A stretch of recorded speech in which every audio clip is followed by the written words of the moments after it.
ప్రభునందు ప్రియమైన దేవుని బిడ్డల మీ అందరికీ యేసుక్రీస్తు నామంలో శుభవందనాలు తెలియజేస్తున్నాను. ఈరోజు మన వాగ్దానము, ఆయన నా కుడిపార్శ్వమందున్నాడు కనుక నేను కదల్చబడను. కీర్తనలు 16వ అధ్యాయము 8వ వచనం బైబిల్లో చదువుదాం చూడండి. సదాకాలం యెహోవా యందు నా గురి నిలుపుచున్నాను, ఆయన నా కుడిపార్శ్వమున్నాడు గనుక నేను కదల్చబడను. ధ్యానాంశం ఈ 16వ అధ్యాయం అంతా కూడా కీర్తన భాగంలో దేవుని సన్నిధిలోని ఆనందము అని రాయబడింది.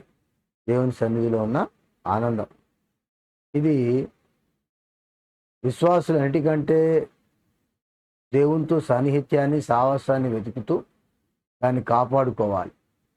మన కుడి ప్రక్కన ఎడతెగని దేవుని సన్నిధి మనకు తోడుగా ఉండి నడిపిస్తుంది.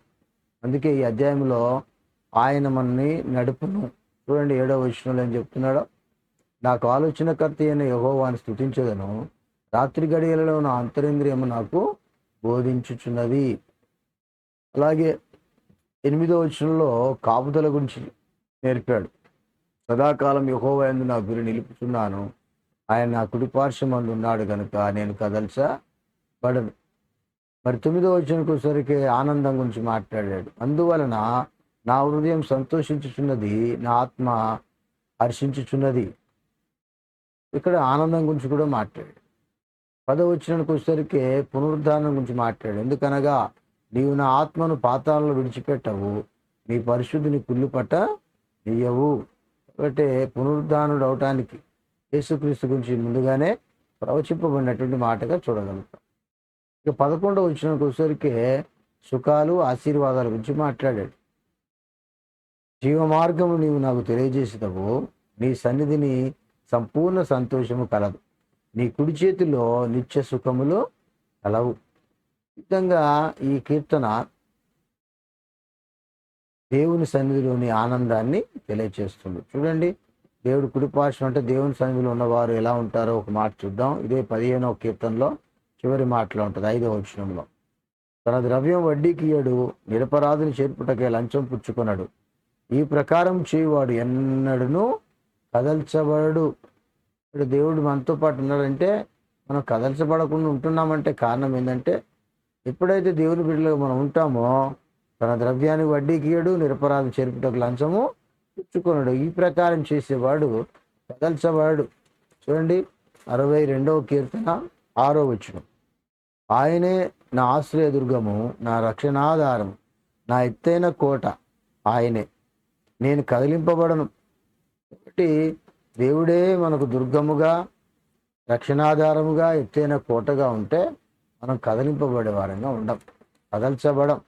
73వ కీర్తన 23వ వచనం, 23 అయినను నేను ఎల్లప్పుడూ నీ యొద్దనున్నాను, నా కుడి చేయి నువ్వు పట్టుకొని ఉన్నావు, నీ ఆలోచన చేత నన్ను నడిపించదవు, తరువాత మహిమలో నీవు నన్ను చేర్చుకొందువు. ఆకాశం ముందు నీవు తప్ప నాకెవరున్నారు, నీవు నాకుండగా లోకములోనిది ఏదియూ నాకు అక్కరా లేదు.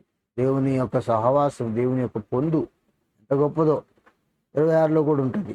నా శరీరము, నా హృదయము క్షీణించిపోయినను దేవుడు నిత్యము నా హృదయం ఒక ఆశ్రయ దుర్గమును స్వాస్యమునై ఉన్నాడు. దేవుని యొక్క సన్నిధి మనతో పాటు ఉంటే. 109వ కీర్తనలో కూడా ఒక మాట చదువుదాం, 31వ వచనం. 109, దరిద్రుని ప్రాణము విమర్శకు లోపర్చు వారి చేతిలో నుండి అతని రక్షించుటకాయి యెహోవా అతని కుడి ప్రక్కను నిలుచుచున్నాడు.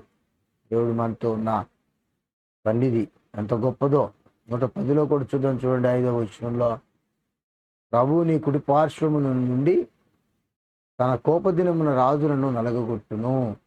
ఇప్పుడు మన కుడి పార్శ్వం దేవుడు ఉండి రాజులను ఏం చేస్తాడట, నలగొట్టేవాడుగా ఉంటాడు.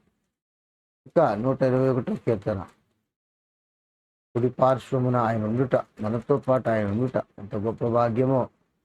121:5, యెహోవాయే నిన్ను కాపాడువాడు, నీ కుడి ప్రక్కను యెహోవా నీకు నీడగా ఉండును. కుడి ప్రక్కన ఆయన ఉండి నన్ను ఆదరించటం.